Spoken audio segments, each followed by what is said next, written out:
हे सगळे ठाकरे कुटुंब एकाच गाडीमधून हे वरळी डोमच्या दिशेने जाणार आहे. लगबग देखील मातोश्रीमधून सुरू झाली आहे. जे त्यांचा कॉन्वॉय असतो तो कॉन्वॉय देखील आता आत गेला आहे. काही वेळातच उद्धव ठाकरे सहपरिवारासह मातोश्रीच्या बाहेर पडतील आणि वरळी डोमच्या इकडे ते प्रस्थान करतील. प्रसन्न जिहाद यांचा मोर्चा असं म्हणतात नितेश राणे आणि भाजपचे नेते. ते म्हणतात की मुस्लिम मोर्चामध्ये मिठाई वाटली जाणार आहे. आता जिहाद यांची सभा आहे.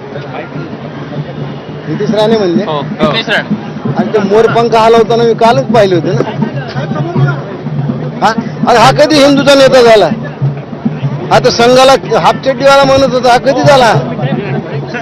म्हणजे आता कसं आहे, कुणी त्याला वैयक्तिक घेऊ नका, जातीवाचक घेऊ नका. आपल्याकडे एक मराठीत म्हण आहे, नया नया मुसलमान ज्यादा भाग देत आहे. तुम्ही बघा असं टाच वर करून सध्या ते चालू आहे. ते पगारी नोकर आहे. ते म्हणजे की काय फरक नाही पडणार, म्हणजे शिवसेना मनसे एकत्र येऊन राजकीय दृष्टी काय फरक पडणार असं म्हणतात. अरे तुला काय करायचं आमचं आम्ही पाहून घेऊ ना. तुझं कसं मंत्रीपद टिकेल तेवढं बघ. तू आता वैयक्तिक जाऊ नको.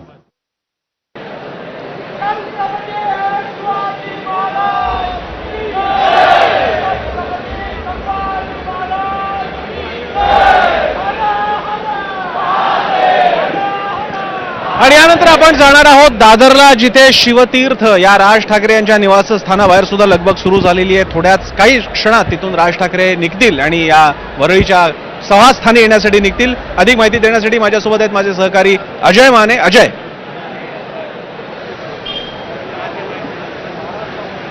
आपण जर पाहिलं तर आता इथे जो आहे तो अलर्ट डिले झालेला आहे. जी राज ठाकरे यांची पोलीस यंत्रणा आहे, म्हणजे त्यांचा जो कॉन्वॉय आहे